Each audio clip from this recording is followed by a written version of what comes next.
Howdy, folks. Welcome back to the Hotspur Hood. We haven't been live for, the best part of half a week. But we are live and we are raring to go. The drought's over. 3 losses on the mounts.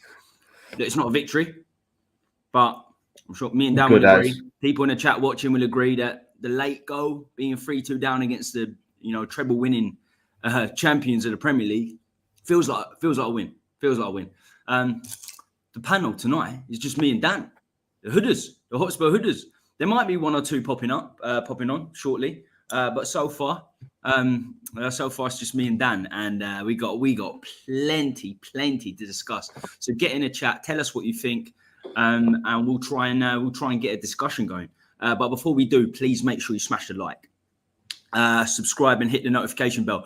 A few shout outs to the people that are already here. I see this. About half hour ago, we just drew 3-3 with the best team in the world, away with a bench that had 2 keepers and 4 academy players on it. Is man mad? Who's mad? I don't know what you meant. Is that in terms of the thumbnail and the title? Stephen, if you're still here, tell us what you mean. Well, it does look mad if that's the face he's pulling, doesn't it? Yeah, I don't know what he's going on about. How the fork and knife to be pulled out of the bag. Big up WTP. Come on, you Spurs, get in there. A great point. It does feel like a victory. And it's good momentum going into the next game with that late goal as well. We sure needed that, a well-earned point. Put Arnold Schwarzenegger's voice with that picture of Haaland as he screams at the referee. Get to the chopper ref and get out of here. I thought that was a cracking photo. He's a moaner, Haaland. He's an absolute moaner. I don't think it would have gone in, and he's pissed off with himself because he missed 2 open goals. Well, 1 open goal and another one that you would have put your money on him scoring. Haaland, of all people. Thanks for the draw, boys. TJ, I'm going to talk about Arsenal a little bit at the end.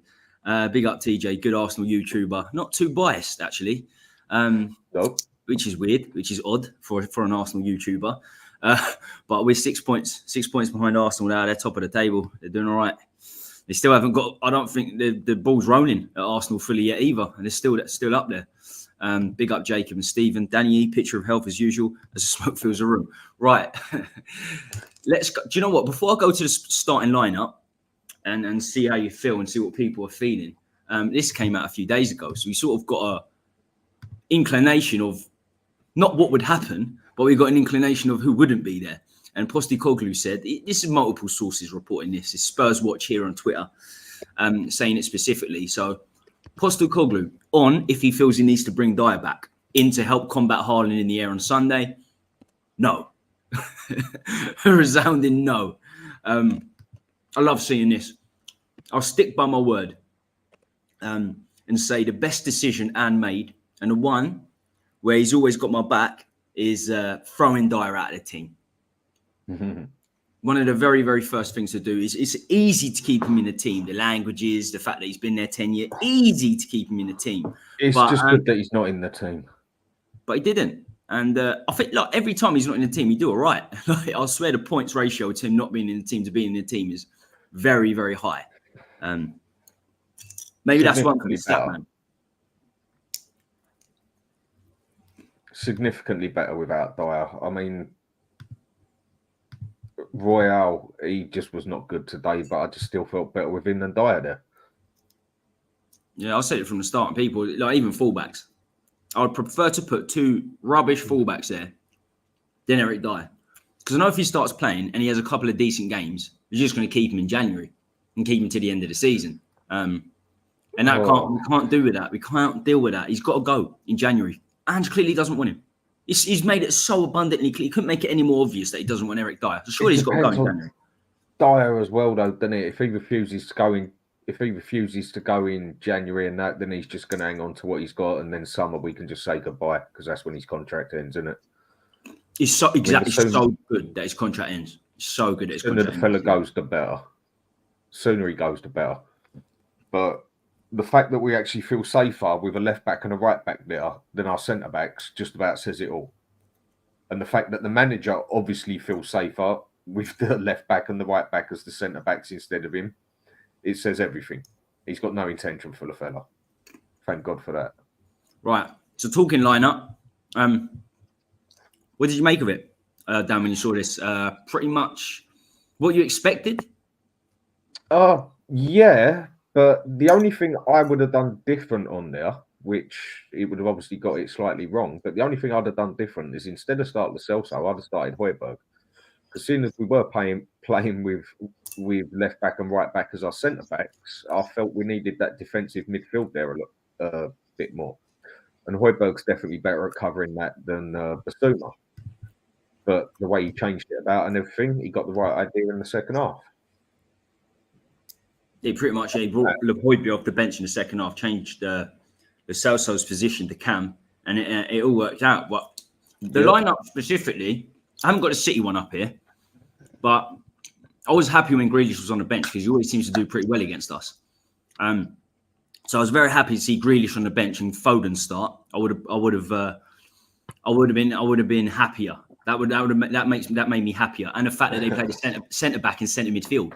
I looked at that and I think, oh, that's fantastic, because usually against City we've got De Bruyne who's injured, or Gundogan who just rips us apart every time he plays. I know he's at Barcelona now, so that was handy. That was handy for us. But I said it. I've been saying it on the show for a while. We're going to get a point here. Everyone thinks I'm fucking nuts. You were. Everyone thinks I'm mad. But I did say we're going to get a point. It's just the way the game went, we didn't deserve a point, especially in the first half. But it just, bogey teams matter. It's something spiritual about it, man. I don't seem to go like that. It's weird. It does seem to do that with the bogey teams, though, doesn't it? But you know what? Second half, the way we played in that, I think we did deserve a point out of that, because it was definitely a game of two halves. But that first half, how we came off of there onto at half time, not 6-1 down, I don't know, because two of those misses that Haaland pulled off, you'd have put your house on it that he scores it. I mean, that first one was basically an open goal. I mean, Vicario was looking at it on his right, on our left, looking at the goal. And he basically just had an open goal to put it in, and he put it wide. He's meant to be the best finisher on the planet. And look, WTP puts, sticking with that point, that ref made a huge blunder at the end by not playing the advantage to City. And we saw Højlund, throw his toys at the pram. I'll tell you now, a lot of that was down to those missed chances that he had. And he assisted Grealish. But I'm looking at it, and I'm taking my Spurs hat off. It wasn't going to score. Grealish was miles away, and Davis was covered him, so it could have turned into a goal. But I'm telling you now, Grealish would not have scored that himself. If he got other runners, and then he could have played it to them and scored. But if people thought that Grealish was going to go one-on-one with the keeper from there, Davis was practically right next to him. I don't think that would have been the case. Should he have blown the whistle? No, should have played on. He started playing on, so he should have played. He should have played on. It was a bad decision. I don't get it why he did. Honestly, Tom, mate, I don't see why he did. I was quite shocked because he blatantly saw there was the foul, looked at it, Haaland got the ball back, passed it up there, and then he blew the whistle. I'm not complaining, but I must admit, I thought it was a bit of a strange or a poor decision that he made. And apart from that, I think the ref actually had quite a solid game. If we drop points there, that one that stands out, isn't it? If we drop points there, our fan base would be going fucking insane about the referee. Yes, we know this, don't we? Definitely. You know this. Well, no, I would be, because, like I say, he played advantage. They had advantage, clear advantage. Whether Davis would have got to him or not, who knows? Because he had another two on the back of him as well. But he was definitely in front of it, definitely onside. So what was the ref doing? I honestly don't know. Even my wife turned around like, why did he blow the whistle? And then I'm trying to explain advantage to her and foul and everything else. And I couldn't work it out myself. I'm like, I really don't know. Because he should have just blown the whistle for the foul, but he obviously saw that advantage. So he played on the advantage. They got the good advantage, and then he blew the whistle. Honestly, mate, I do not have a clue what that ref was doing there. Now, for me, looking at the lineup as a whole, I heard pre-game that we might be putting Emerson at right back. So that would have meant Porro just completely coming out of the team. And that would have meant Dyer or Dorrington coming in at centre-back, which I would not be game for. I would like to see Dorrington at some point. But Porro's been good. Porro's been decent. He's had his bad games, he's had his good games, but we need something going forward against Man City. We need something to push him back, and Porro is that on that right-hand side. And I think him and Kulu have got a great connection. I think it's growing. I do. I think it's slowly growing. I think Kulusevski was fantastic as a cam against Villa, but he moved to the right a lot in that game because he's naturally a right winger. His best chances came from the right. That goal that he should have scored against Villa was from the right, wasn't it? And today he moved to the right in the second half. That's where he got his goal. He ran right from the right wing and headed it. And it was good. The distance he covered for that and the header he got. His fitness levels as well. Him and Porro, their fitness levels, they kept going to the very, very end. They really did. And it showed. Man City looked more knackered than us. Even 65th minute, 70th minute. To be fair, thinking about it, Dan, you know, who played midweek and who didn't? Yeah. I think that showed in the second half. I think it definitely showed in the second half. It definitely showed that by the end of it, I think we was more for the game than they were until literally the last 30 seconds, basically. But ever from when that happened with the ref and that, I think the game sort of lost itself anyway. People started going off their head completely, didn't they? I mean, I think that sort of nearly done to City what happened with us with Chelsea, where we totally lost the plot, basically. And I'm quite surprised a few of them players didn't get a booking or even told to get off the pitch. The way they squared up to the ref, got in his face. I mean, I don't think a player should be allowed to go near the ref, except the captain. I mean, he had, 6 players around him, and then the goalkeeper up on the other end of the pitch with him and that, all starting on him. I don't agree with that. It's nasty. It shouldn't happen. It shouldn't happen. A lot of sports, they won't take it. In a lot of leagues, they won't take it. Rugby, they wouldn't put up with that. Rugby, they wouldn't put up with that. In Serie A, they wouldn't put up with that. They wouldn't put up with that, and the rugby boys can do some serious damage. Let's face it, the rugby boys can do more damage than the Premier League players. That's for damn sure. Right, let's get to the game now.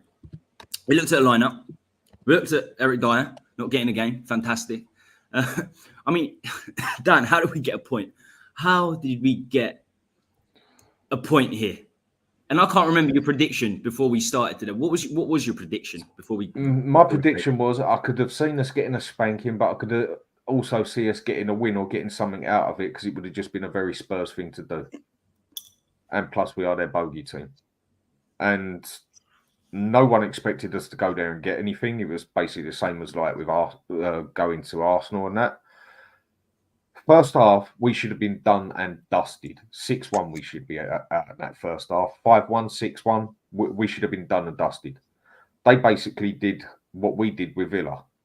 We should have had them cleaned up in the first half. We should have been 3-1 up at half time. Yeah. They just was not clinical today at all. And the amount of chances they had as well, it was just a very similar game to how we played Villa, basically. That's a great shout. It is a great shout. It's very, very similar in the other way. Yeah, in vice versa, in the opposite direction. Yeah. They just weren't clinical. And they had no excuse, really, because they had Haaland up front. He had a mare. He had a mare, quite frankly. And we forget they hit the post twice. And it was the inside of the post. Doku's up.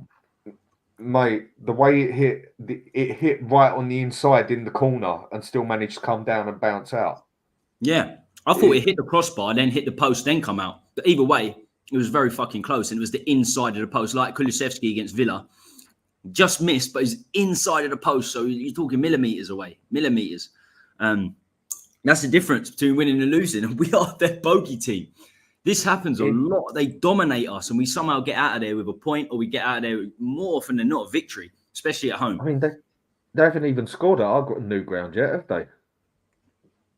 No, I don't think so. Yeah, I think that's a stat. That's a crazy stat. No, they haven't. I don't think they've actually scored at ours. But second half, when Ange made a couple of changes, and I'm glad he did because he definitely showed that he can adapt to a game. Now, when everyone keeps saying he needs to change his game, this and that, a lot of people, I don't think they mean he needs to change the whole style. Yeah, you can still play attacking football, but be that little bit more defensive at the same time, instead of just going all guns blazing. And I think at the right times as well, especially in the second half, we actually slowed the game down a little bit as well.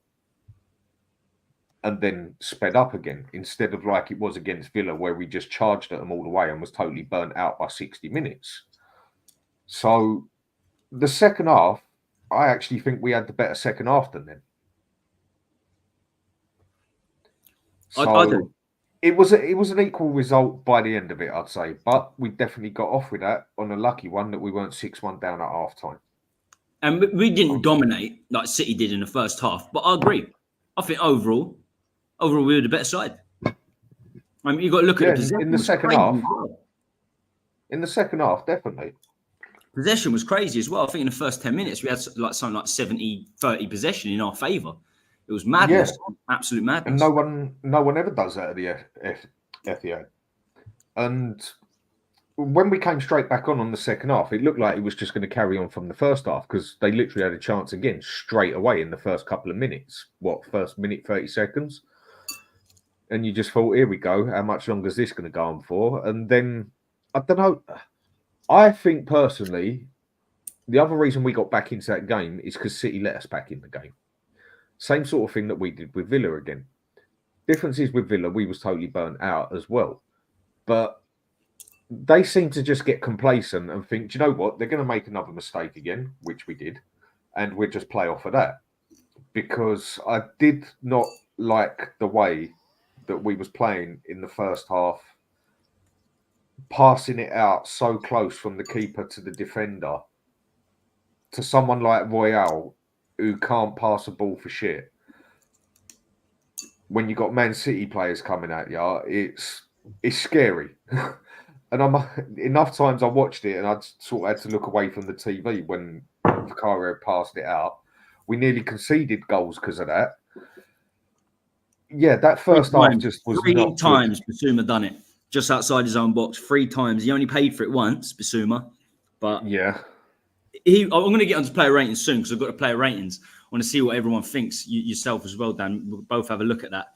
But it was a weird one. As you said, Bissouma did not cover himself in glory, I don't think. But that can be said for many players in the first half. We're not going to be said for a few players in the first half. But I agree. I was going to ask that exact question. Who had the better in the second half? And I think Ange made the right changes. Bringing Højbjerg on for Lo Celso, for Gil is a defensive change. Of course it is. Defensive midfielder for a left winger. Reshuffle the pack. So you put Johnson from right to left, which meant Kulu went to the right. Lo Celso moved up. Højbjerg went deeper. Lo Celso was in the cam position. As I said, Kulu was fantastic. Lo Celso got a go. 2 goals in 2 games. I think that's doubled how many his Spurs career goes in the last 2 weeks, which is insanity. This one was very well taken. The other one was a good shot. It was deflected, but this was a very, very good goal. Like I know, he placed it lovely. He got his fingertips to it, but I don't think any keeper's saving that really. It was like that first goal we got. When we actually scored it, just before Son took the shot, I was shouting at him, pass it. I think Son made the wrong move. He should have passed that. But he scored, so we can't complain. But when you actually have a proper look at the goal, we was just lucky that, Edison was having an off day as well. Because, that he was having an off game as well. Because 9 times out of 10, he'd have saved that. It sort of hit him and then bounced underneath him. I was thinking Son should have passed that. But either way, we got the goal out of it. So it's neither here nor there at the end of it. But some players just did not look themselves today at all times. Like even with City, there's something missing there at the moment at City, and you can see it. And I think that's De Bruyne, isn't it? Of course, he's a serious baller. But just a couple of things I want to read out in the chat. WTP sent this quite a long time ago. Doku is a player. He's going to keep Grealish out unless Jack becomes more direct. I think that the issue was Doku looked fantastic. One of the big reasons they fouled as well. I think he come off with an injury 51st minute. Yeah. As soon as he went off, they looked like a different team. Not in obviously negatively for them, made a negative impact bringing Doku off. Grealish was good, but Foden and Grealish on the pitch. I'm saying when I say Grealish should start, I'm saying he plays for Foden really because he always plays well against us. Grealish. I'm happy Foden started in front of Grealish. And Doku was very good, as we said. He hit the post crossbar. That could have easily gone in, and he was causing trouble. He was causing mayhem at times in the first half. And Claude Murphy says Grealish was going to do nothing with that ball. I agree, and it's easy to say that as a Spurs fan, but I don't think he was going anywhere. If we look at that again, look at exactly where he was. Certainly wouldn't have been. He would have took another 5, 6, 7 touches to get 1-on-1 with a goalkeeper. So yeah, I'm not convinced. But either way, it was still a mad one to. It was still a mad one to call though for the whole situation that had gone on. Definitely. It was just a strange one by the ref. And I think he made the wrong decision. But again, I'm not complaining. It's definitely the wrong decision. But I don't think it wasn't like an out-and-out penalty or a handball that should have been given and turned into a goal, or like a Maradona hand of God situation. I think that's what Man City, the way they reacted was like it was like that. But to be honest with you, that's how champions react, because they want to get on a good side of decision in the next few weeks, and that's what they do. That's how they use it. That's what the bin flippers done. The Scousers, Liverpool, when the score went against them, they complained, and they did get a fair share of their decisions go their way in the future weeks, because referees do watch it. WTP, well done to the legend Ron. I wasn't watching the UK Open. I used to be really into snooker, but the fact that he beat Ding as well, like Ding, he just can't do it, can he? He's just he can never win that. He's never going to win that World Championship. But I'm a World Championship man. I love my World Championships. So I haven't watched snooker for ages. It's chill. It's something like cricket. You can't sit there and watch every single frame and every single. It's chill. You got to sit. Used to love playing pool down the pub and that. Used to always love playing game pool down the pub. Oh, I love pool. I still love pool. I was playing last week. I had a good couple of games last week with a few mates. I'll mostly be eating snake steak tonight, Danny. Quite some work, ambition signings to happen in January. It's coming. It's coming far. 3rd of December. This year is flying. I can't believe the calendar. I can't believe it's going to be 2024, but it is. And as soon as it is 2024, it's my girlfriend's birthday. It's my girlfriend's birthday, so I'm going to be short of money on the 1st. And 2 of my best mates, crazily enough, all birthday on the 1st of January. Well, look on this one then. Hang on a sec, Tom. Look on this one then. You got Christmas on the 25th, yeah, and I've got my daughter's 18th on the 27th. Wow, that's going to hurt. Crazy. Yeah, that's crazy. Yes. That's crazy. Fortunately, I haven't got any family members that are in and around Christmas, so that's a positive. That's a positive. But girlfriend, 6 days later, mates. Oh, and the other one as well. My wife, 17th of December. Oh, Jesus, that is a lot. Yeah, that's a 2 weeks. That's 2 weeks of madness. Talk about put it all down in one bucket, and that's going to cost me an arm and a leg this year. And if you've been sitting watching us, yes, that's a snake on Dan's neck. Yes, I've been eating pistachios, and I still got some pistachios left. This is chill. It's Sunday night. It's Spurs UnCensored. Right, let's move on. There's a player I want to look at specifically. I mean, Bissouma. I touched on him briefly.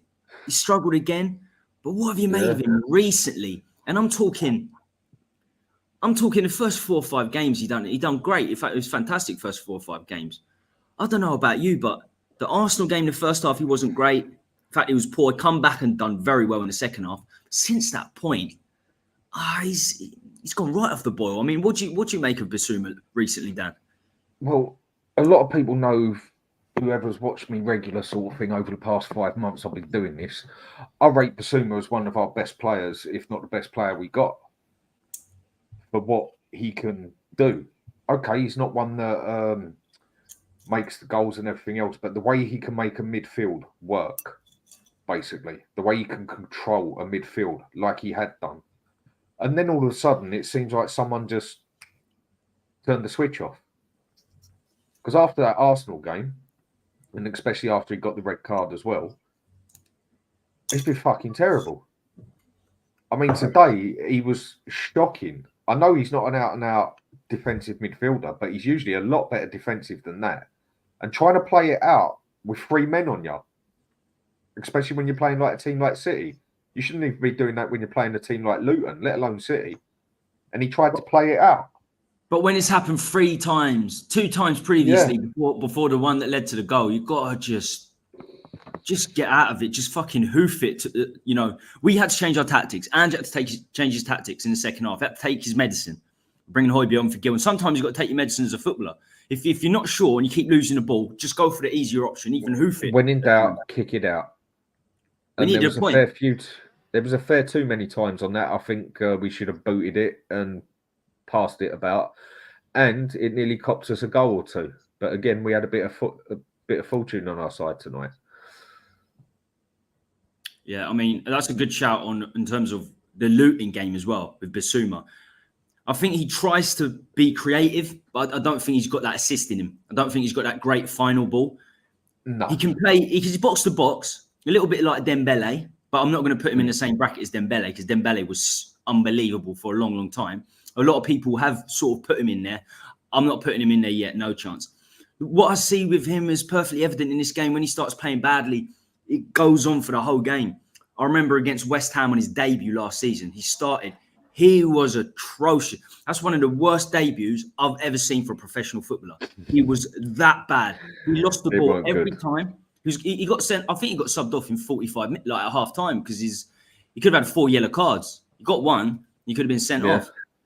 When he starts badly, Basuma, he gets awful. He becomes awful. But if he starts well, he can be the best player on the pitch by a country mile. The first 5 games of this season, him and Maddison, for us, were probably the best players on the pitch. Exactly. And him and Maddison work brilliant together. But that's not going to happen against the big sides. This is not going to happen. You're not going to get it all your own way against the big sides. And when we come against the big sides, it's when he's struggling, Basuma. And he's got to change. It's got to change. It's as simple as that, because he might be fighting for his. Who knows when Sarr comes back and if Bentancur gets fully fit, he might be fighting for his place. You can't keep playing like this. I don't reckon you're going to have no problem with Bentancur for the rest of this season. Do you reckon that's it for him? I think we're gonna see him again, but they're gonna have to bring him in soft as anything, because that's his other leg he's done now, and that's another pretty serious injury he's got on there, where he's going to be out for at least 3 months minimum. So that's going to be his cartilage he's done on his left leg, ACL, and also on the right leg now as well. I'm just dreading he does a bit of Wanyama, and all of a sudden becomes too delicate basically to play more than 30 minutes. I think they're going to have to be very soft with him and make sure they don't bring him on until he is 110% fit. This is true from Stu MC. No, I agree with that. And this is true from Stu MC. Same reason why United are fucking useless with 2 fatty clowns of Maguire and Shaw. And elite defence allows midfielders to shine. So we do need these players back. We need Van der Ven, Romero back ASAP. But you should have fairly decent backup to get you by. And this backup, it hasn't got us by the last 3 games, has it? Because we lost all of them. We somehow got out of it today, and fingers crossed in January he can fix that. So Dan, with that in mind, you said Bentancur's not coming back. You're going to lose Sarr and Basuma for a month anyway. Is a centre mid a priority? Do we look at centre mid?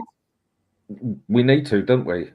The thing we was all worried about was where we're going to get our chances from. And I think that was one of the ones I was more worried about than actually the defence. Because at the end of the day, to win a game, you got to score a goal. And with the defence we got, we're going to concede goals through and through. No 2 ways about it.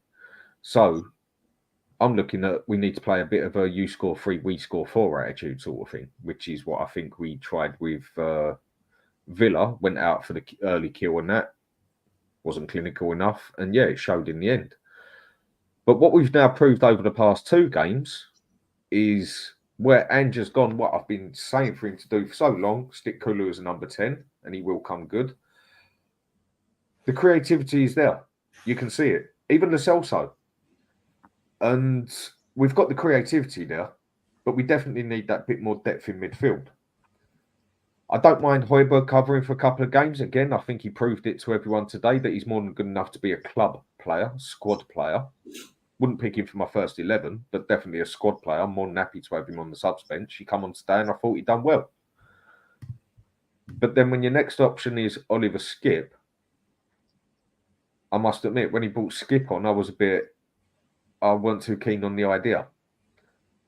So we do need a centre mid. We do need another cover for a striker. And without a doubt, we need at least 1 defender. Yeah, 1 centre back for sure. And that's at the minimum. But the first thing we got to go for, without a doubt, is a defender. Yeah, that should be the proactivity now. We should be looking at centre backs. You can sign pre-contract. You can sign them now, and they'll come. They'll join the squad in January the 1st. So they should be extremely proactive. But the news, you can never listen to sources and the rumours of that. But this is in line with how Levy's operated in the past. Is that we're not going to do business until the second half of the window and maybe look out for a few bargains here and there. It sounds crazy for most teams, but for us, that's how we've operated in the January transfer window. And we can't be operating like that. We need centre-backs. As Dan said, that is the priority. We could do with 3 players, 4 players. Centre-back, centre-back, centre-back. Can't be dealing with full-backs at centre-back anymore. 2 crap fullbacks. They're not okay today, but there's no longevity to this. And we saw that in the previous 3 games. There's no longevity. We lost all of them. We need centre-backs in ASAP. Right, now, this is the player ratings through whoscored.com. I want to see what you're thinking, Dan. This is the first time I looked at this. I've only seen Son's rating and Royal's rating. So I just put this up. Last minute. In fact, let me get the banner down because you've got the subs down there as well. Donley made his first minute. He had a minute, 2 minutes. Was it even that? Because I think the ball was dead on when he was on the pitch anyway, wasn't he? I think in play it was probably less. It was probably about 20 seconds, wasn't it? The ball was in play. So don't make a great diff. But it's good. Look, he's got 1 appearance on his Spurs. On his if he breaks his leg and never plays football again, he's played for Spurs. So right, Vicario 5.8. That's harsh. 5.8. Royal 5.9. Centre back Davis 6.4. Adogi 6.5. Porro 6.4. Basuma 4.9. I have to agree with that. He was awful. Lo Celso 7.1, Kulusevski 7.6, Johnson 7.2, Gill 6, Son 7.5. What do you make of those? Any extremely harsh ones? Ones that are too high? Well, for me, they got it right with Vicario. All right, he saved a brilliant shot, but today he also nearly cost us as well with a couple of his lane passes out to Royale. He just weren't as... I know he's best as a shot stopper, but he's usually quite respectable on his feet as well. And today, he definitely seemed a bit shady on his feet, and he nearly cost us a couple as well. It definitely weren't his best game. But then the goals that went in with him, how much of a chance did he really have at getting at any 3 of them? There wasn't a lot he could do for it. Porro, I think I got that right, because he definitely got outdone a couple of times by who's their fresh left winger called? I forgot his bloody name now. Oh, young Doku, and then Grealish in the second half. He did have Porro running around in circles at one point. Royale, I would have probably given him less than that. I thought he was terrible. Davis, I'd give Davis a bit more than that. I'd give Davis something like a 6.8, 6.9, because I thought Davis had an all right game. He's not looking, since he's come in, he's not looking that bad. He's bad. Really. No, he's not looking good, but he's not looking bad. Compared to Dyer and Royal, he's sort of acceptable in there. Exactly. Udogie, I thought he had an all right game. But for me, I think people need, all of us need to start having a double look at him. Because for me, he's getting too many yellow cards now. I mean, if you want to be really technical, he's got more cards than Romero. And he's also got a red card on his name as well. How many times you got a book? How many times you got a booking in the first half, and then he's got to back off, which is a problem because you can't press your winger as much as you want to. Exactly. You get that second yellow. And I know people are going to say he's only 20, 21 sort of thing, whatever. And that, I get it. But for me, he's getting too many cards now. He needs to slow it down a bit in that aspect. Basuma, I think he's rated too high there. Personally, I would have barely rated him a 3. I thought he was fucking awful. He was awful. He was a shambles today. Shocking. Absolutely shocking. Lo Celso, I'll go with that. Gill, the time he spent on the pitch, do you know what? He actually done some really good stuff with his feet. Got a cross in, and then there was one point where he should have put that straight across to Son, and he didn't. But I thought he looked very good on his feet. But then again, as soon as he runs and then someone gives him a little nudge, he's on his arse, isn't he? And again, it showed. I mean, how much does the man weigh? About 8 stone, isn't it? Something like that. 8 stone wet through. I've calculated it. It's bad. I'm surprised the man can't fly. He's that light, isn't he? Bit of wind. He will be flying. Won't he? He's that light. You could see that, but there was a couple of lovely twists and turns he done, got round a couple of players. He even took a couple of his players on. But after he'd done it once, he went to do it the second and third time, and literally all they'd done was then stand in front of him, and he was sitting on his arse again. Exactly. So what happens is teams adapt to Gill, and he can't adapt. He can't do anything else. I think he had some glimpses, a couple of nice turns, Yeah. like against Villa. Villa in the first half, he was probably really good. But in the second half, as soon as Emery changed it in the second half, Yeah. he changed that right-hand side and they pressed him and he just couldn't do anything. And that's why Ange took him off. And that's why Ange took him off at half-time this time. Because as soon as Walker sorted himself out and knew how Gil was going to play, just bullied him, beast moded him. Completely. Like, he couldn't get through him. He couldn't get the ball off him. Tackle him half the time. He just... I think on 3 separate times, after he did actually manage to get his ball round one of the fellas, and he also managed to do a good spin on 3 of them. Every time he run past them, they literally just stepped in front of him. They didn't even put the foot out. That's all they did was put their shoulder out slightly. He run into the shoulder, bang, my man's on his arse again. So, and some of them he could have got fouls for in La Liga. He probably would have got fouls for a few of them in La Liga, but this is the Premier League. That's what I just don't think. Yeah, I don't think he's cut out for. I don't even think he's cut out for Championship football. Not because he's not on that level. He's definitely on that level. Championship football, we'd have no kneecaps left. That's what I'm saying. It's ruthless. It's absolutely ruthless. The lower down the leagues you go, he's technically good. He's made for Spain, mid-table Spanish side. Yeah. That's where I think he's. That's where I think he's going to be. I think he's got potential to be very good. He's quick on his toes. He's skillful. He's got a good pass of the ball, short ball. He hasn't got a bad cross on him. But, again, I'm agreeing with everyone else now. I was once saying give him a go, and... We've got no choice to give him a go, though. It's good to give him a go. We spent £35 million. We want to see what we got, because we haven't seen what we got, because no manager's starting him. And we're beginning to see why managers are not starting him. It's not a conspiracy against Gil. He's just not strong enough. Yeah, I mean, you've got more bollocks on a feather, haven't you? He's just like he's just a lightweight through and through but he's punching above his weight too much. And do you know what it is? There's a position for lightweights in the team. There is. You can play, I don't know, potentially fullback. You don't have to be the biggest as long as you're quick. You can play cam. A lot of cams are very small. Ericsson, David Silva, but they're phenomenal at passing. Gil is not a phenomenal passer. He's a good passer. He's not. He's a good passer and he's a good crosser because he's a left winger, so he knows how to cross a ball. But he's not cut out to cut balls in because he can't beat his man, and his passing is not good enough to play cam. So he's not going to make it in this league. Even if he bulks up, he's not. Even if he bulks up, this is how he's done for 22 years, 23 years. This is how he's performed. His game is made for Spain, mid-table Spain. Ibar, we signed him for £35 million because he played well at Ibar. That's his level for me. That's going to be his level. He's a good footballer. He's a good footballer. I reckon he can make something of himself, getting somewhere like Valencia again or something like that. But he's just not cut out for the physicality of the Premiership. Not at all.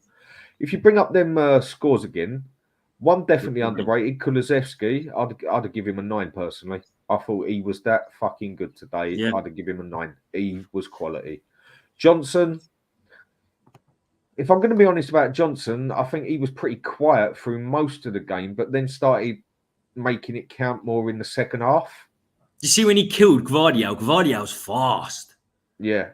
He killed him. But he didn't have a bad game at all. Son, well, you can say he scored a brace, can't you? You can't fault him for the own goal because it was basically what we did to Liverpool. Drilled the ball in there, and if you actually look on the left-hand side of him when he put his foot out, there was 2 City players standing there.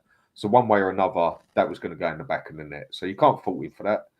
And I know you didn't see much of him on the ball, but he was all over the place at the moment, trying to get to every tackle he could, trying to get everywhere where the ball was. The effort he put in today was second to none. He really did. So I was happy with Son, and he got the goal. Even though there was that argument I had myself that I thought he should have passed it personally, because we was very lucky that their keeper didn't have a good day. But still, he got his goal. He had a good game. It just was a bit of a strange game overall. It was the opposite in every way to Villa. I felt like we ran out. The last 20 minutes, we ran out of steam against Villa as well. And we were only going to lose. I felt like we didn't. I think Man City were the ones that ran out of steam today. And as you said, so I already mentioned Kulu and Porro on that right. They just didn't stop. On the right-hand side in the second half, they kept overlapping. Son was still pressing. As you said, 95th, 96th, 97th minute, whatever the English time went up to, he was pressing the entire time. So, and in the second half, we actually pressed them pretty much. They didn't like that. They're not used to that at the Etihad.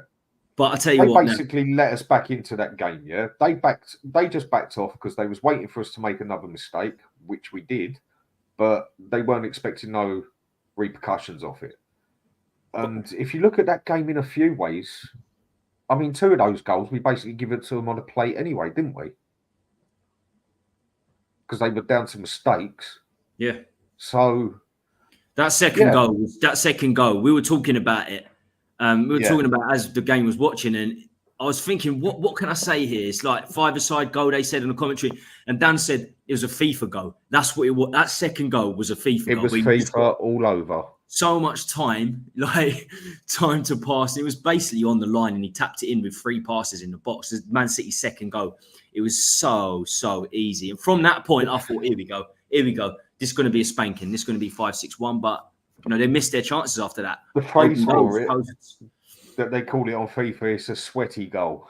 When you get down the side, basically it's totally open. Put it across the keeper, slot it in the back of the net, and that is everything it was. It was embarrassing in its own way. But they totally done us up like a kipper on that one. We gave it to him on a plate in that aspect. Now, looking at this myself, Vicario was harsh for me. I think he made 2 dodgy passes. I don't think he could have saved any of the shots. I think one dodgy pass, which he made the save from. It was a great save, but that was very bad centrally. I think he deserved above a 6. I think 6 is the average for a keeper, but look, 5.8 would just, it's not too below that. I don't think Royal was shocking. I've seen him a lot worse. I've seen him a lot worse. That just goes to show how, how I see him. I see him as an absolute awful footballer. But 5.9 is probably right. Well, I've got no issues with the back line there. I've got no issues with the back line. I think they pretty much got that right. I'd say Porro probably does. I think Porro played better than Udogie, certainly in the attacking front. With the ball. So I would have put Porro higher than Udogie. But there's nothing too much to complain about. I think Lo Celso's high because he scored. It's like Football Manager. If you score, it's always higher. It was a great goal, but he didn't really produce. He didn't produce much more other than the goals, similar to Villa. But he could have that. I didn't think he was this spectacular player that everyone's all of a sudden making him out to be. Yeah. Me, he's going to have to do a hell of a lot more before I start looking at him and saying he's good. I know he's good. Always changes. I know he's good at Argentina. Goals always change this. As soon as you score, look at where we are. You've already said where we are. Where are we? It's December, January. My man wants out. The fella wants out. So all of a sudden he starts playing good when he gets the chance. Yeah, you're meant to play good when you get the chance. I think he wants out, and he's making it clear. I'm here. Come and get me. I hope so. But then this is the problem with Levy. He look at it and think, well, he's playing well. I'm going to put another £10 million on him, and then he's going to. Then the clubs are going to be like, no, we ain't paying that extra fucking £10 million. He's played 2 good games, and that's how Levy operates. So the market just grows, and we never end up finding the price. We never end up finding the right price and selling players when we need to sell them. Now we need to sell the sale. So if you ever had the opportunity, can't see it happening though. Kulusevski said, Kulusevski should be higher. Basuma possibly. Yeah. I think Basuma's right, 4.9. Kulusevski definitely. He man of the match for me. Basuma, mate. Basuma should be a 3. He was shocking, mate. He don't even deserve a 4.9 for that one. And I'm a big fan of his. I thought he was that bad today. I think Basuma is. I think we overrate him a lot because he plays very well against small teams, and he doesn't just play well against small teams. He dominates against small teams. But he's got to fix it against the bigger boys because, Arsenal in the first half was absolutely shocking. He was really bad in the first half. If you watch it all the way through, it's difficult to because Spurs Arsenal, your emotions are running high. But I went back and watched the extended highlights. He was so bad. But he recovered in the second half, similar to Udogie. Udogie recovered in the second half against Arsenal after playing badly. But it's just a similar situation against the big teams. Johnson, 7.2. I think when he got the ball, he was fantastic. And that's what you want from a winger. You don't have to touch the ball a great deal, but when you do, make it happen. Make it worth it. But he needs to sort his finishing out. His finishing seems dodgy. For someone that is replaced Kane, pretty much has replaced Kane, got £100 million, spent 50 million of it on Brennan Johnson. His finishing needs to improve a great deal. But there's definitely something there for a young man. He's definitely got some ability. But yeah, Kulu should be higher. Gil, couple of turns in the first half. I think that's right, 6. After that, he's just bullied by a 35-year-old in Walker. And Son just worked his arse off from minute 1 to 90.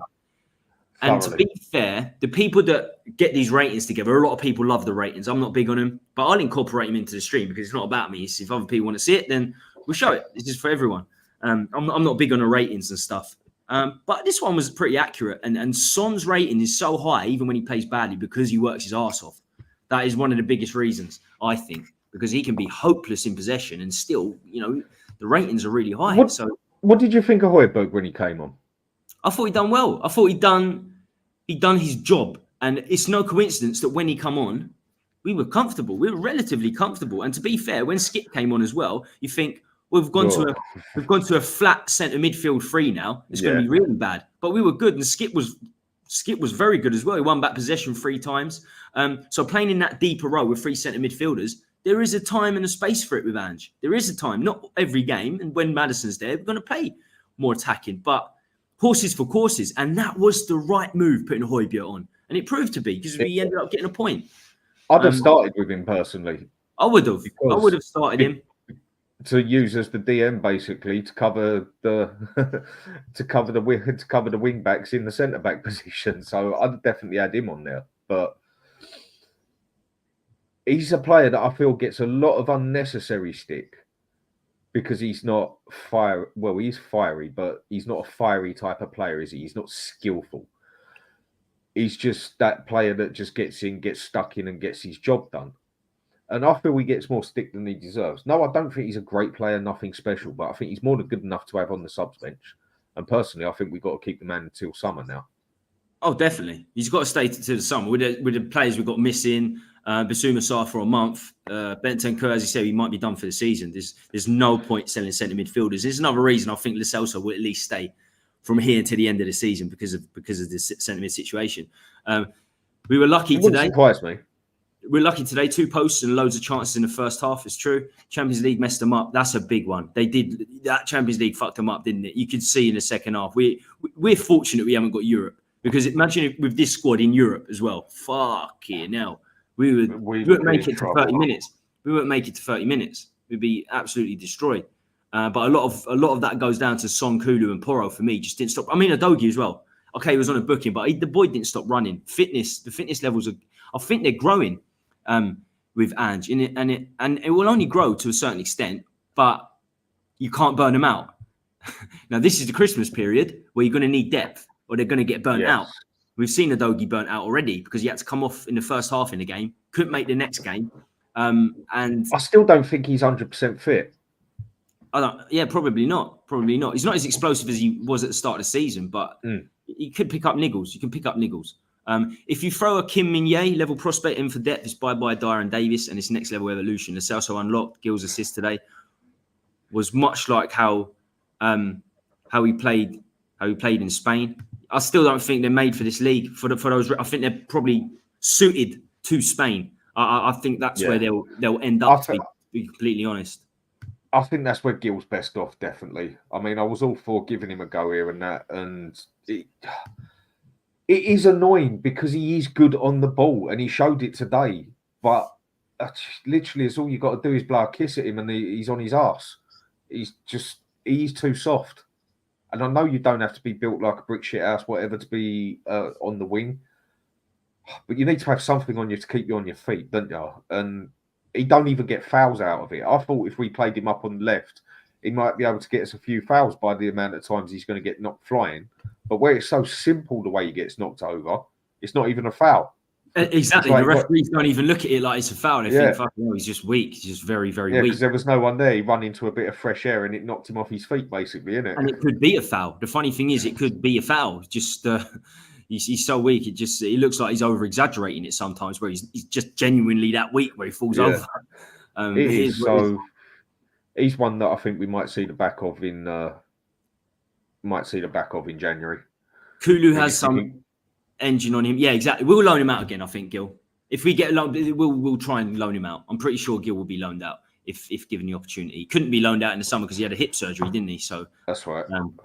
Kulu have some engine on him. He's a warrior. Just needs to start putting the ball in the net more. Yeah, his finish against Villa wasn't good. Did hit the inside of the post.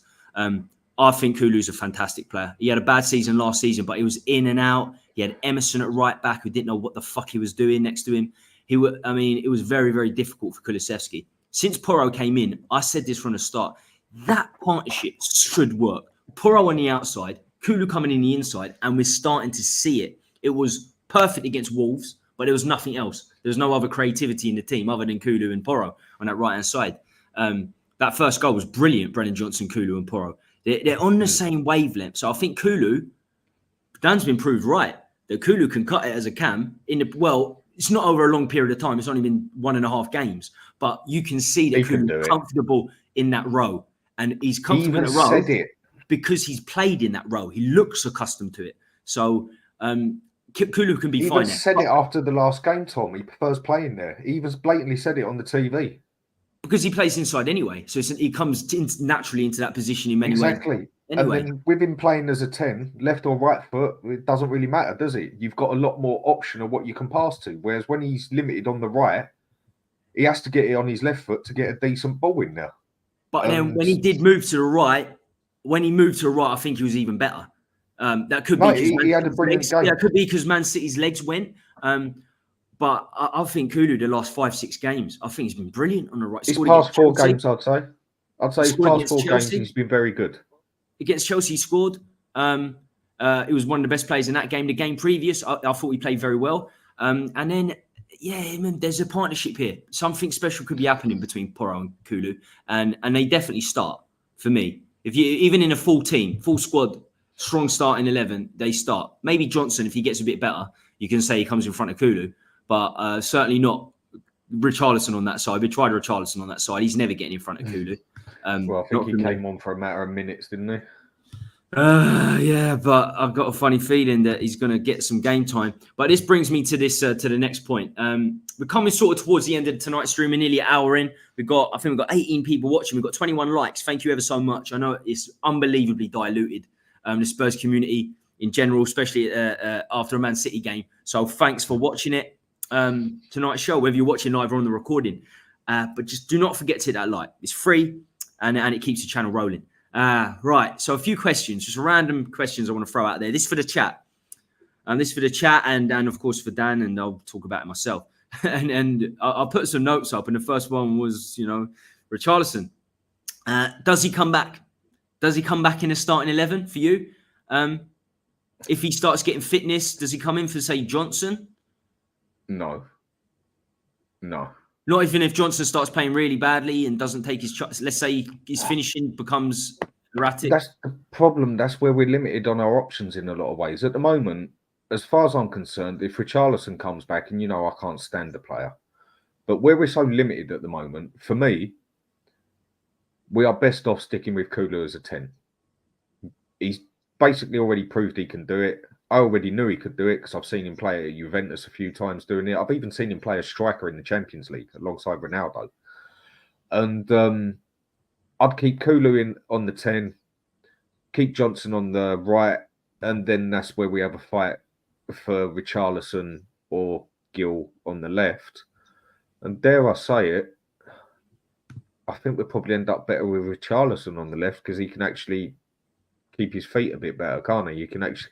You don't knock him over quite so easy. Not that I can stand the player, but I don't think we got much option at the minute. Whereas if we had another striker in there, we could then go back to putting Son on the left, even though I don't think that's his best position anymore. But I think he'd be more capable there than Richarlison or Gill, and we would have a striker there. So maybe that's one thing we might look for in January, get that striker in there so we have got more to mess about with. Because we've got players that can cover the positions. Yeah, but Richarlison's going to get some more game time, without a doubt. Yeah, he is. I think we've got West Ham Thursday, haven't we? It's quite a fiery encounter, so you might want a fiery player in there. Certainly more than Gill. The thing with Gill is he's too nice as well. Like when he's getting subbed off, he's not getting angry. You want someone who's a bit angry getting subbed off at half time. You want someone getting a bit pissed off, and he just seems far too welcoming with that sort of thing. And we know where nice guys finish, so he could definitely come in for Gill. We just don't have options out there. Solomon injured. Thursday, West Ham. Yeah. Thursday, West Ham, 8:15 kickoff. Yeah, big game. I'm going to try and get a ticket for that, actually. We'll see what I can do. I don't know how I got one for Chelsea, but I did. I got one in the last few days, so I can manage it. I've been in the Spurs community for a while, so I can nick tickets here and there.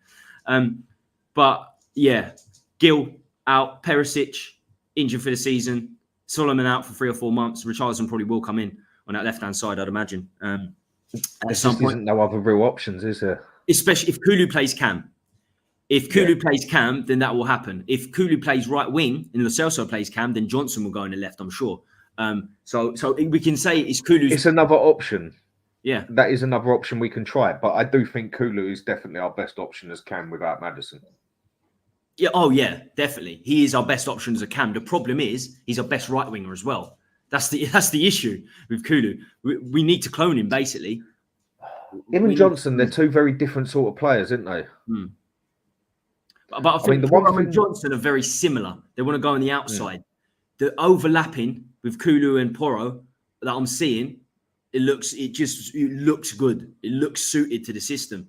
And then when Maddison comes in there as well, imagine, it'll be mad. The thing I like about Kulu as a 10 as well is he can definitely do one thing that Maddison can't, and that's hold the ball. Because Kulu, he's quite a lump. Oh, yeah. He's quite a big boy, isn't he? And when he's running with the ball, or even when he's standing still with the ball, it still takes 2 players to sandwich him to stand a chance of getting it off of him a lot of the time. He can hold that ball up very nice as sort of like playing as your number 10, but also playing as a target man as well. To let the others come in on the side of him and then put the ball through. There's a couple of things he can do that Maddison can't. But obviously, when it comes to the choice, Maddison's your number 10 all day long. And I think the difference with Maddison, I think what Maddison gives you, what Kulu doesn't, is where Kulu plays more on the wing, he looks for the cross. He's always looking for the sort of cross ball rather than the ball that goes through, the through ball that Maddison would do on the floor.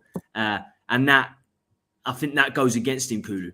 Sometimes just play that through ball, that little 4 or 5 yard pass. You don't have to keep running with it and then pass. Just that quick through ball. And I think that's the difference. But look, if Maddison comes back, this Kulu and Porro relationship keeps growing. If you get a good left winger, because we don't have a left winger with Son playing as a striker, with a Dogi, you know the future looks bright. The future could be very bright on the wings for Spurs. Right now, we've got a lot of injuries. We've got no consistency out there because of the injuries. So we'll have to see. Right. So we've stopped the rot. Is it going to be a good Christmas? Is it going to be an Ange Christmas, a Spurs Christmas? I haven't got the fixtures off the top of my head in terms of up to Christmas, but I know we got Brighton in a few weeks. We've got West Ham Thursday. Weekend, it's Newcastle. Next 2 games are still very difficult, and Brighton are no mugs. Is this going to be a Spurs Christmas? Because could this halt it? Could this change things? This point against Man City, do you feel, Dan? Well, it's definitely going to give you.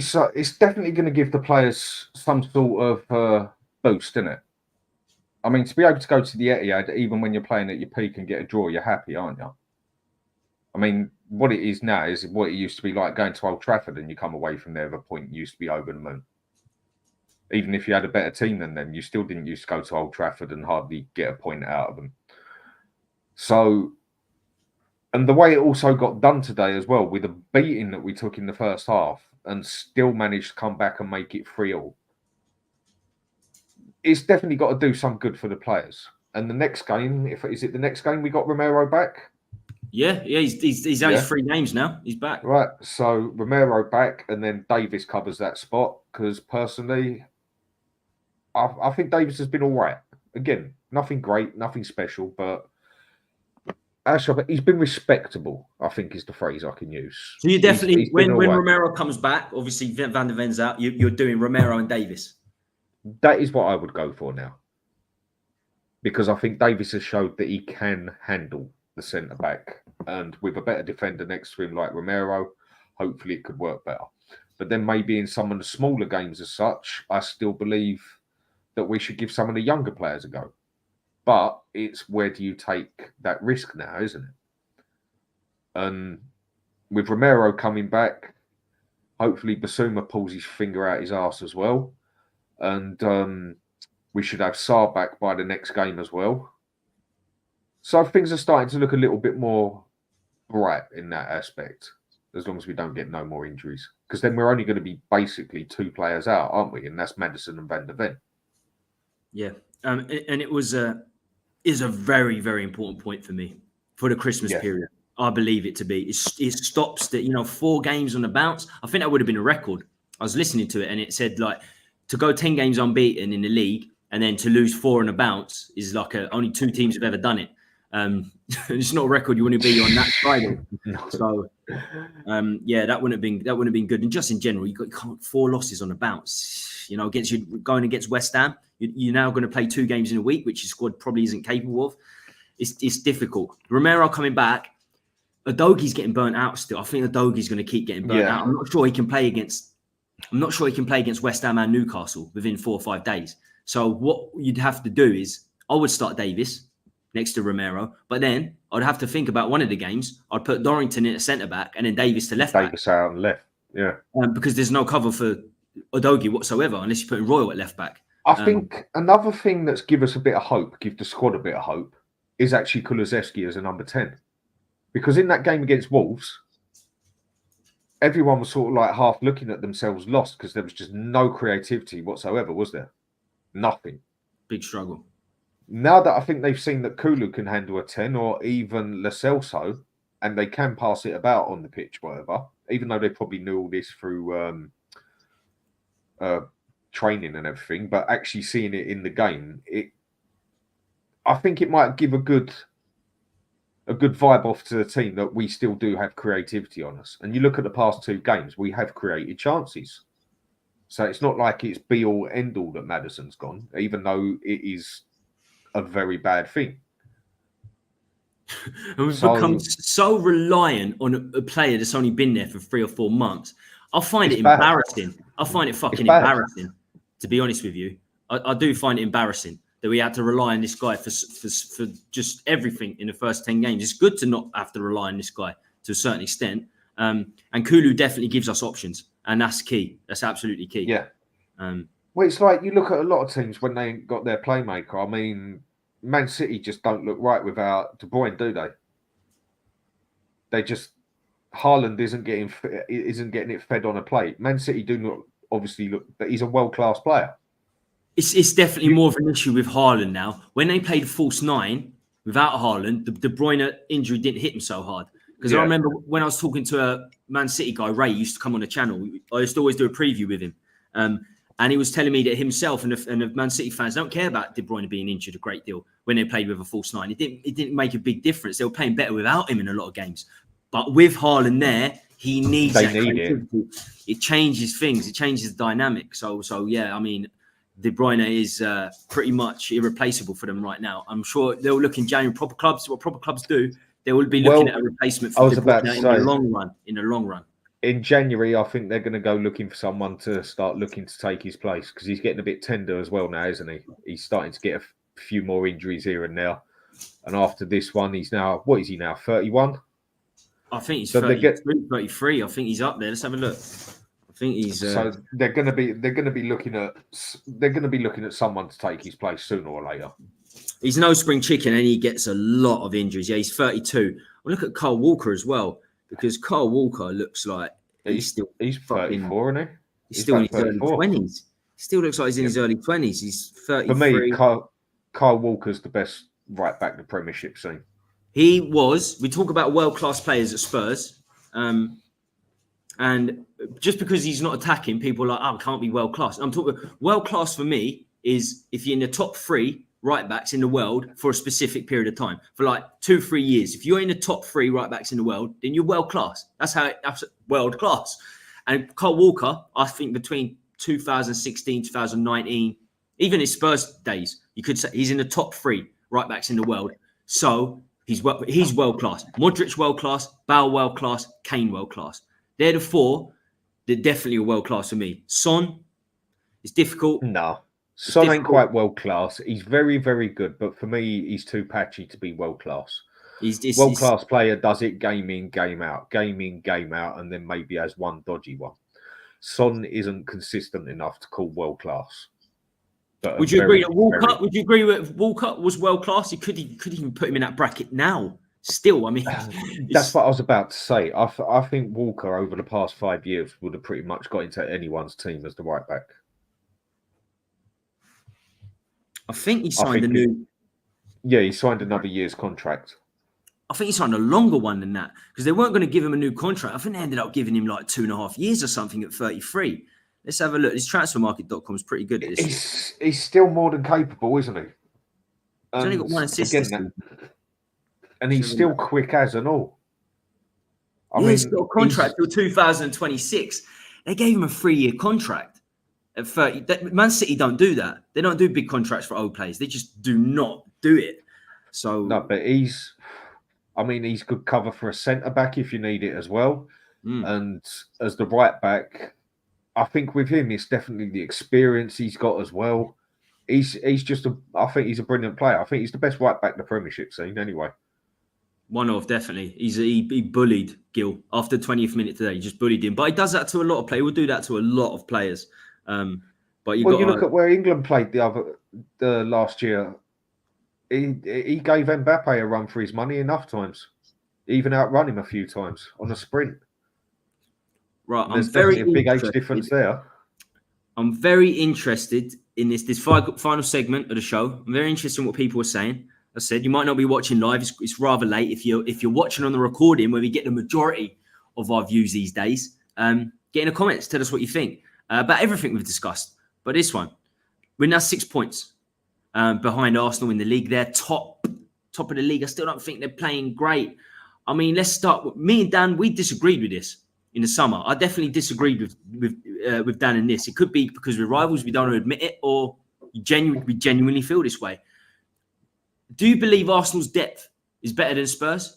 Because I do. I feel like Arsenal's depth is better.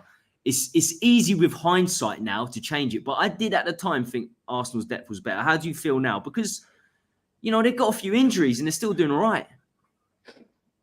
All right. If you look at quality of the first 11 to the depth, to the drop of what comes on the pitch, they're definitely covered up front on the left with Trossard, because I think Trossard's good.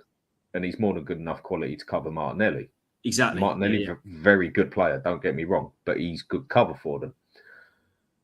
Midfield. Smith-Rowe and Vieira. You've got Smith-Rowe and Vieira. Smith-Rowe, I think, is very good, but he's too injury prone. I mean, how much has he played in the past year and a half? Yeah. And majority of that is down to injury. They haven't got no cover for Saka on the right, unless they was to use Smith-Rowe, really. And like I say, he's injured at the best of times. If Declan Rice goes, who've they got? Jorginho. Well, we definitely know he's done. I wouldn't quite say done and dusted, but he's definitely been around the block a few too many times. Partey, too inconsistently injury prone, isn't he? Over the past 2, I mean, he never had an injury before he went to Arsenal. He never had an injury at Atletico until he went to Arsenal. Then you look at what they got at the back. I'd say they're a bit more covered than us. But if they lose someone like Declan Rice or Saka, I don't see where they've got quality cover for it. If they lose Saka, yeah, it's tricky. They will use Trossard on the right, or they'll put Vieira on the right, or Havertz on the right. They do have options. That is the thing. They do have options. But where they're very weak compared to us is actual striker row. I still don't think they're going to win the league. They don't have a striker. No. I don't think. Well, to be fair, we don't have a striker unless you count Veliz. The only natural striker we have in the team over his career is Veliz. I think you can call Son a better striker than Jesus. Yeah, Jesus can't even. Jesus is not a striker. He's a presser, isn't he? He can press really well. He's a false 9, or you can stick him as an inside forward. But he's not a striker, and you ain't going to get more than 10 goals a season out of him if you're lucky. 15 goals, maybe. Unless you're Man City, where everyone scores. If you add up the cup with it as well, but that's going to be an interesting one as well, isn't it? FA Cup, Liverpool, Arsenal in the first round. Is that what it was? I didn't see that. Yeah, Fucking hell. I think we had Burnley, if I saw it right. I might not have seen it right, but either way, that was the main one that caught my eye, especially on the third round as well. But then you also look at their defence. I've heard a lot of Arsenal players, supporters, big up Timber and everything. Yes, he was brilliant at Ajax. And then he's gone and done his cartilage the minute he gets in the Premiership. We all know that can be a career changer. To be fair, it was during pre-season, so I don't think he made an appearance. I don't think he made his pre-season. No, I think it was in his first game where he actually had to come off. Oh, was it? I think. But I don't think we can. I don't think we can say it's the rigors of the Premier League to why he got the injury because he just started. But that is a big one. That hurt him, didn't it? And we don't even know how they don't even know how he's going to be as a Premiership player. I mean, look at Sanchez. He was quality over at Ajax, came over here, had an all right season, and then just evaporated basically. So, because coming over from the Dutch league to over here is a big, big step. Don't get me wrong; they've had some pure quality out there in the time and that, but coming from the Dutch league to Premiership, it's basically the equivalent of coming from the Scottish league to the Premiership. It's just in the Scottish league, you got a lot more physicality there than you do in the Dutch league. I'd say the only league close to ours for physicality-wise is probably the German. Yeah. I mean, Italy to a certain extent. The defenders, anyway. The defenders are quite physical in Italy, but Germany. Yeah, but the rest of the pitches and in Italy, I definitely agree with you. Defenders-wise, they could be quite like to be a bit of a brute out there in Italy, can't they? But and the referees are more lenient. And the referees are definitely more lenient, so they can be more brutal. Yeah, that's for sure. Overall physicality, though, like of the whole game, yeah, I'd say it's the German league that is the closest one to us. I think the depth at Arsenal is better. I think the depth at the back is definitely better. Ben White can come in centre back. He's a good right. He gets a lot of flack, but he has been a good right back. And they're better covered than us. He's not even a right back. So if Gabriel and Saliba go, they've got Ben White, they've got Kiwior, who I don't know a great deal about, but the Arsenal fans think he's all right. Timber, who can play centre back. Timber was playing left back in pre-season, so he was there to take Zinchenko's place. So when he comes back, he's just going to be covered for Zinchenko. This good backup, man. They've got Tomiyasu, who can play in all the positions. And they have got cover. And Trossard can play cam as well. Trossard started as a cam for Brighton. He moved onto the left, but he can play there. So they've got options. But I look at the striker row and I just think, with Nketiah up top, they're not winning the league with Nketiah up top. And they are light in centre midfield. Rice gets injured and they don't sign a striker in January. I don't think they can win the league. They'll finish above us. So 6 points behind me. Behind, can we catch Arsenal? I think they're going to finish above us. As depressing as that is, regardless, I think they're going to finish above us. But on a realistic point of view, Tom, I reckon. I mean, top three's already written for me. In what order it's going to be, I still reckon City going to do it because it's all good saying that we got the draw with City. Definitely, it's all good saying Arsenal beat them, Liverpool got a draw with them, so did Chelsea and that. But again, for me, City don't even start playing football until it comes to about February, March anyway. And then they go on like a 10, 15 game unbeaten run. So I still think City going to get the league. I mean, I put my money down at the start of the season that they'd do another treble. They're not looking at it at the moment, but we all know City can just turn it on when needs be. And I think Arsenal will get the second, then Liverpool, then three are already written.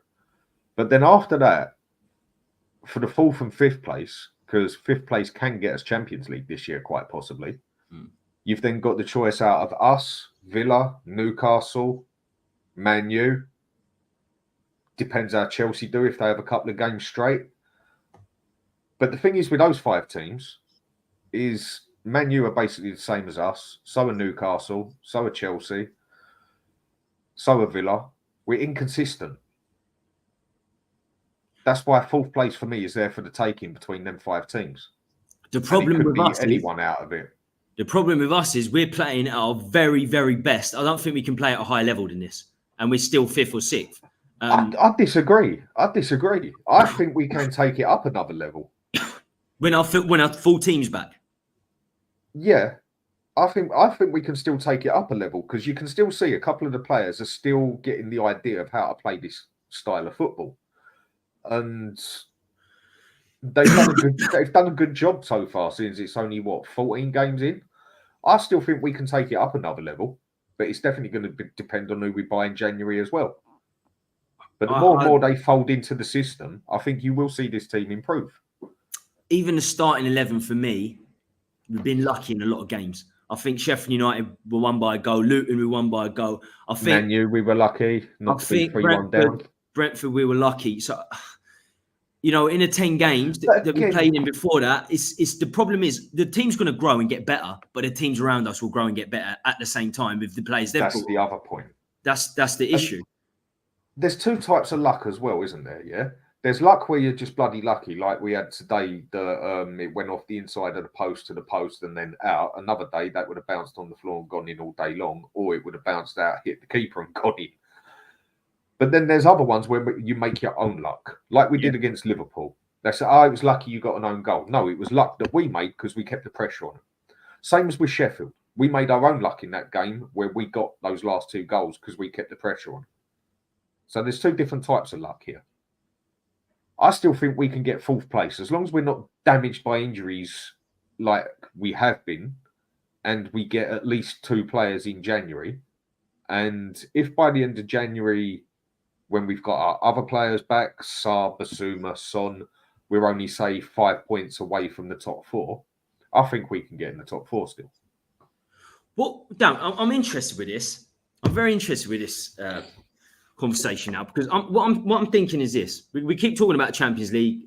We all want Champions League football. We all want Europe for sure, but do we really want Champions League? Let's say we get one signing in January. We'll probably get two, but one proper signing, centre back. We get a good centre back. It won't be a tap sober. But I want him 50, 60 million pounds. We're not dropping that money. We might drop a 20, 30 million pound on a centre back. So let's say we get that in. Would you want to get into the Champions League over Europa League? Because it's much tougher to play in the Champions League than it is Europa League. I mean, would you rather finish fifth or sixth? Of course you want to finish higher, but with this squad, the rigours of the Champions League might just be too high.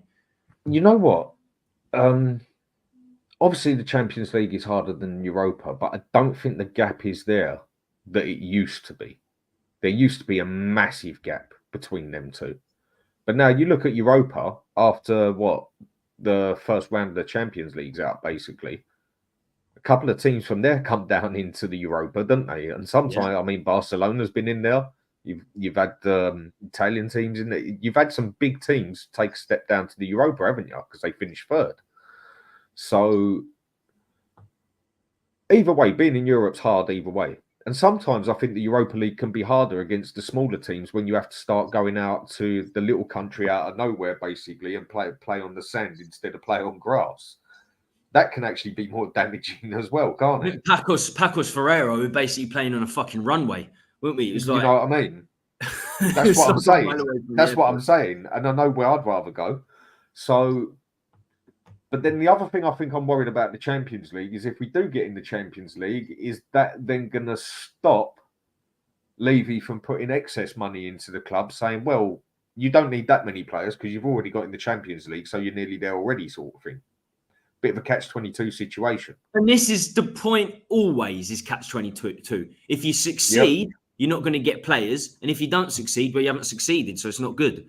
So you're damned if you do and you're damned if you don't with Levy. And that's why the Levy out needs to continue. Even when we're playing well, we do need to stick with it, because I'm not going to spend the whole stream saying Levy out when we're winning against big teams and we're drawing and getting good draws against Man City. But we need Levy out of the club, because he's just not, we know even when we start playing well, he's just not going to invest. We've seen 23 years of it.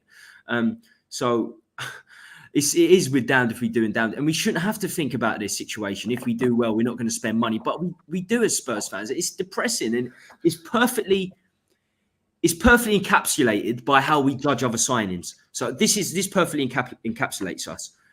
We take Harry Kane. We take the 100 million for Harry Kane because Levy will be pissed off if he doesn't get anything from him next summer. Why? It's not our fucking money. But we know that it will affect Spurs' money, which it shouldn't. Big clubs don't operate like that. And then Arsenal signed Havertz. We laugh. Havertz, 60 million pounds. He could be the shittest player in the world. It doesn't matter. He's backup. It's 60 million pounds. From our perspective, if we sign Havertz, we won't sign another player. But Arsenal's perspective, come January, they will. They'll spend another 60, 70, 80 million pounds. So we judge other clubs by the way Levy operates within Spurs. But other clubs don't operate the way Levy does. No, so they don't. This is the depressing thing with being a Spurs fan. Because if we got into the Champions League again, would it be too much wallpaper over the cracks on the wall still? Because there's blatantly still cracks on the wall there, holes in the wall, mate. So, and that is what I feel it done to us for a little while as well, where we qualified for it a couple of times, where maybe we was lucky to get in it. It made us look safer than what we actually were. And it depends. And that's the other thing you got to watch. We've talked about luck a lot tonight, me and you, but it's luck of the draw as well. You could get Barcelona, Bayern Munich in the draw, or we got a Europa League, Champions League group stage last season. Marseille, Frankfurt, and Sporting, and we were still fucking awful. Marseille dominated us in both games. Sporting beat us in both games. I don't know how we got through, but we did. It was not good. It wasn't good. The way we played in Europe last year was absolutely shocking. The way we did that last season. I mean, it was embarrassing. I mean, the way we played last season, full stop, was embarrassing. And that was the first time we had Champions League in 3 years, and then we ended up our worst league position in 8th. And that's the problem. But do you know what? I don't care about league positions anymore. When I first started streaming, I said, do you know what? Top 4 is still important to bring the best players to Spurs, but we don't bring the best players whether we finish 4th or not. So I want a trophy. I just want a fucking trophy. That's the point I'm at, mate. I could quite happily finish 8th and get the League Cup, but we're not going to get the League Cup. So put me 8th and get the FA Cup, and I'll give me FA Cup. Give me FA Cup. Because think about it, FA Cup gets you in the Europa anyway, doesn't it? Exactly. So what's the difference? It's like finishing 2nd and 4th. There's no real difference in it apart from about 1.4 million or whatever it is. It's like saying Man U had the better season than Arsenal last year, didn't they? Because Man U got a cup and they got in the Champions League. Arsenal just got Champions League. Exactly. There's not much money in it at all. But difference-wise. My mindset would have been different 3 years ago. I would have said, get top 4, get the best players, and then you can go on to win the league. But we're never going to win the league. No, I agree. That's exactly what I was like. But I've hit my point now where I don't care if it's the Mickey Mouse Cup or not, or whatever we'll call it. Just fucking win something, will ya? Even a Conference League, because, West Ham won it last season. We took the piss. But I guarantee we would have celebrated till... I don't know. We would have celebrated for weeks to Spurs fan base had we secured that, had we won a Conference League. Made a new DVD out of it. Oh, easy, mate. Fucking hell. Steelbook, Blu-ray, it would have been everywhere. It would have been fucking everywhere. You would have got it for... I want to say you would have got it free with your membership, but that wouldn't happen, would it? No. But it would definitely... You don't get nothing free at Spurs. We know it would exist. Imagine it was just DVD these days. Imagine if it was just a DVD. That would, because they're cheaper to make. Nobody just gets DVDs these days. But there you go. Right, that's all for tonight, folks. Thanks for joining us. Exactly midnight. It's a late one, but we've only had regularly about 16, 17 people watching. We still got 23 likes, so thank you ever so much. Thanks everyone for hitting that like. If you haven't, please do so, and also subscribe. We're going to get lots happening this week, so we're going to have a lot of content. Of course, the West Ham game Thursday night. Tuesday we'll have the normal N17 effect. We'll be looking at in detail. So, of course, we'll look over Man City because we'll have more guests involved. But you've got to look ahead now. And West Ham is the big one. Newcastle after that. So as I said, busy week. Lots of content coming your way. Stay subscribed. Hit the notification bell. And thanks for watching. So, me and Dan will be here Tuesday. And Dan does your sort of sporadic one and I do Thursday. So keep it real, everyone. Stay classy. And much